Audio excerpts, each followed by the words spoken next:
Wasala yasilus silah. Sesuatu yang sampai atau terhubung dengan erat. Hubungan yang erat yang sulit untuk dipisahkan. Silah. Anda pernah dengar istilah silaturahim? Silaturahim, hubungan kasih yang sangat erat, yang sulit untuk dilepaskan. Bukan saat kumpulnya, ini seringkali keliru ini. Ya. Silaturahim itu terwujud bukan saat kumpulnya, tapi saat Anda berpisah setelah momentum pertemuan itu terjadi. Kalau Anda bertemu dengan kawan-kawan Anda menyapa, wajar karena Anda melihat orangnya. Karena Anda berjumpa dengan sosoknya. Yang paling hebat itu setelah Anda berpisah, masih ada hubungan kasih antara Anda dengan kawan Anda, sehingga Anda mendoakan dia dalam kebaikan. Dalam sujud Anda doakan. Dalam doa Anda sertakan. Itu yang dimaksudkan hubungan yang erat, yang sulit untuk dipisahkan. Nah, hubungan yang melatih kita, supaya terhubung dengan Allah erat, dan sulit dipisahkan. Bukan hanya saat Anda terhubung dalam ibadah, tapi selesai ibadah, Anda masih terhubung dengan Allah. Jalan ingat Allah, makan ingat Allah, minum ingat Allah, kerja ingat Allah. Maka ibadah yang melatih kita supaya terhubung erat dengan Allah, dirubah kalimatnya menjadi salat. Dalam bahasa sering diartikan dengan doa, karena dengan doa itu terhubung erat Anda dengan Allah subhanahu wa ta'ala. Karena itulah setiap aktivitas kita seringkali dibuka dengan doa. Tunjukkan pada saya, mohon maaf ya, tunjukkan pada saya, di kepercayaan mana yang dianggap sebagai agama, yang setiap aktivitasnya melekat dengan doa. Coba lihat, kita bangun tidur ada doanya. Anda cuci tangan ada doanya. Anda makan ada doanya. Anda melepas pakaian ada doanya. Pakai pakaian ada doanya. Urusan ke toilet pun ada doanya. Bahkan langkahnya diatur. Masuk kiri, keluar kanan. Masuk masjid pun ada doanya. Langkahnya diatur. Masuk kanan, keluar kiri. Tunjukkan. Dan doa itu bukan sekedar kalimat yang diucapkan. Tapi itu bangunan kita, konsepsi kita antara kita dengan Allah supaya ada ikatan. Bahkan kata Nabi, lihat kalimatnya. Saat Anda tidak tahu doanya pun, cukup ucapkan kalimat Allah. Kullu amrin dzibalin la yubda'u fihi bismillahirrahmanirrahim fahuwa abtar. Setiap perbuatan baik yang tidak diiringi kalimat Allah di dalamnya, bismillahirrahmanirrahim. Paling singkat bismillah, abtar, terputus hubungan dia dengan Allah. Gak ada nilai pahalanya. Bukan sekedar pahala yang penting, tapi hubungan Anda dengan Allah. Mau duduk, bismillah. Mau makan, bismillah. Mau minum, bismillah. Ba di sana itu fungsinya ilsaq, musahabah. Ada 14 jenis ba dalam bahasa Arab. Lihat di kitab Mughnil Labib an Kutubil A'arib, karya Ibnu Hisham Al-Ansari, halaman 15 sampai 59. Di situ ada 14 makna huruf ba. 14 makna. Ba dalam kalimat bismillah itu al-ilsaq wal musahabah. Ilsaq itu sesuatu yang sangat dekat. Makanya lem dalam bahasa Arab disebut dengan lisaq. Karena merekatkan satu dengan yang lainnya. Kenapa kalimat bismillah di situ menggunakan ba fungsinya ilsaq? Artinya, orang yang akan mengerjakan sesuatu menyebutkan bismillah, seakan-akan kalimat Allah melekat dalam dirinya. Bismillah, saya akan minum karena Allah. Dan ketika dia minum, dia merasa dekat dengan Allah subhanahu wa ta'ala. Dia merasa dilihat oleh Allah. Dia merasa diawasi oleh Allah. Karena itulah orang-orang yang menyebutkan kalimat Allah, punya hubungan dengan Allah. Ketika akan minum bismillah, dia tidak akan pernah menyentuh minuman yang tidak disukai oleh Allah subhanahu wa ta'ala. Karena ketika akan dia minum bismillah, dia tahu Allah lihat. Telunjuk yang selalu digunakan untuk tahiyat dalam salat, membangun hubungan dengan Allah. Telunjuk yang digunakan untuk tahiyat tidak akan pernah mengerjakan maksiat. 9 kali Anda gerakan. Anda ucapkan tahiyat. Subuh sekali, zuhur 2 kali, asar 2 kali, maghrib 2 kali, isya 2 kali, 9 kali. Mustahil telunjuk ini ketika selalu digunakan untuk tahiyat, Anda gunakan untuk maksiat. Tanda tangan proyek yang tidak disukai oleh Allah. Menulis sesuatu dalam media sosial yang dilaknat oleh Allah, yang tidak disukai oleh Allah, mustahil. Lisan yang digunakan untuk mengucap kalimat Allahu Akbar tidak akan pernah mengagungkan yang lain selain Allah. Lisan yang digunakan mengucap kalimat yang baik-baik dalam salat tidak akan pernah digunakan untuk mengucapkan kalimat yang kotor di luar salat. Karena itulah orang yang salatnya benar, yang kenal dengan Allah, maka perhatikan, bukan saat salat saja dia kerjakan. Quran surah keempat An-Nisa ayat 103. Paling kanan agak sedikit ke atas. Lihat konsepsinya. Fa idza qadaytumus shalah. Maka jika salat telah tuntas Anda kerjakan, fadhkurullaha. Maka orang yang salatnya benar, dia akan langsung ingat kepada Allah subhanahu wa ta'ala. Di salat yang dia kerjakan menjadikan dia ingat Allah. Qiyaman, mau dia langsung berdiri, ingat Allah. Begitu selesai sholat, Anda keluar, ingat Allah.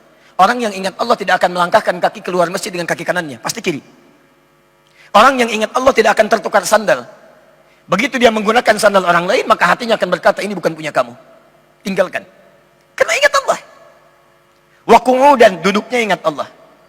Wa 'ala junubikum, bahkan sedang tiduran pun ingat Allah. Ketika setiap orang beringat dengan Allah Subhanahu wa taala dalam seluruh aktivitasnya, maka yang terjadi Ali Imran ayat 190. Inna fi khalqis samawati wal ardi wa ikhtilafil laili wan nahari la ayatin li ulil albab. Ayat 191 ya. Alladzina yadhkuruna Allaha qiyaman wa qu'udan wa 'ala junubihim wa yatafakkaruna fi khalqis samawati wal ardi. Rabbana ma khalaqta hadza batila. Subhanaka faqina 'adzabannar. Lihat langit, ingat Allah. Orang melihat langit cuma lihat bintang. Bintangnya bagus ya. Orang ini Masya Allah. Ada orang geologis, dia praktek, dia cari batu macam-macam untuk menemukan mineral. Masya Allah. Pernah terjadi di Libya. Kami sempat mengajar di kalangan teman-teman minyak. Ada orang yang sebelum belajar, begitu melihat batu, nih Ustadz, luar biasa batu ini. Ada kodenya. Satu begini, satu begini. Setelah dia belajar, balik lagi apa kalimat yang keluar di lisannya? Masya Allah. Masya Allah. Kalau bukan Allah yang menciptakan Ustadz, tidak ada tanda antara satu dengan yang lainnya. Kita bisa bedakan begini, begini, dan begini. Perhatikan. Perubahan terjadi. Ini yang disebut ya hadis Muslim.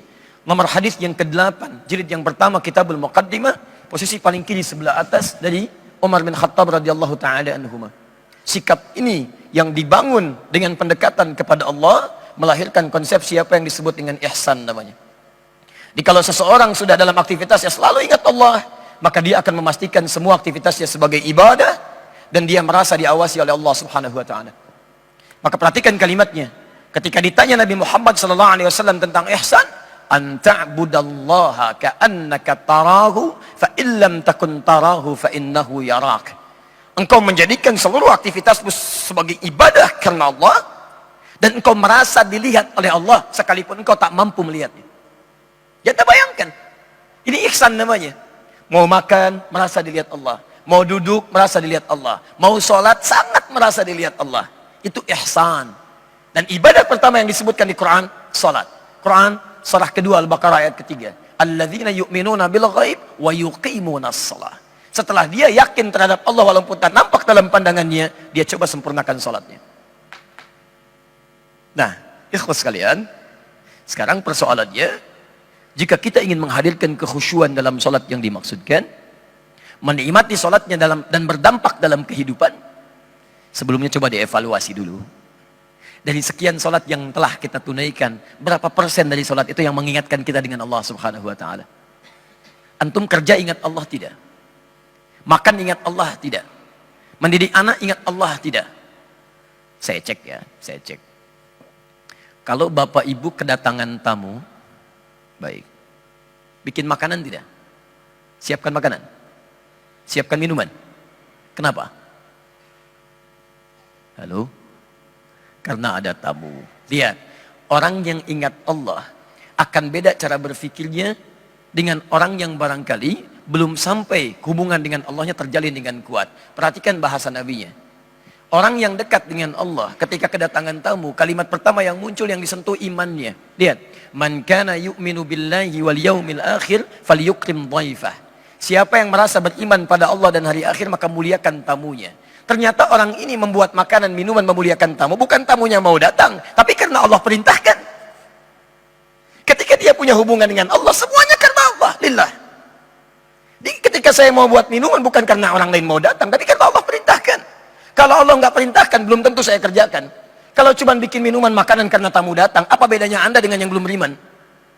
Yang belum beriman pun begitu juga. Silahkan bertamu pada non-muslim, Anda datang, dia akan siapkan minuman. Anda siapkan makanan. Lantas apa perbedaan Anda dengan yang lainnya? Yang membedakan adalah keimanan kita kepada Allah. Maka Masya Allah, saya buat minuman karena Allah perintahkan untuk itu. Maka hasilnya apa? Akan ada perbedaan. Anda kalau kerjakan segala hal untuk kepentingan manusia, dunia, bukan karena Allah, maka umumnya, maaf, seringkali hadir kecewa. Tiba-tiba sudah pesan makanan banyak, tamu nggak datang. Afwan akhi, maaf pak, saya nggak bisa datang. Ada acara mendadak. Ya, kok ya pak? Gak apa-apa. Tapi anda kecewa karena makanan sudah dibuat macam-macam dan sebagainya. Tapi ketika anda kerjakan karena Allah, yang anda kejar bukan hasilnya, Ingat, dalam pahala itu ada dalam prosesnya, bukan hasilnya.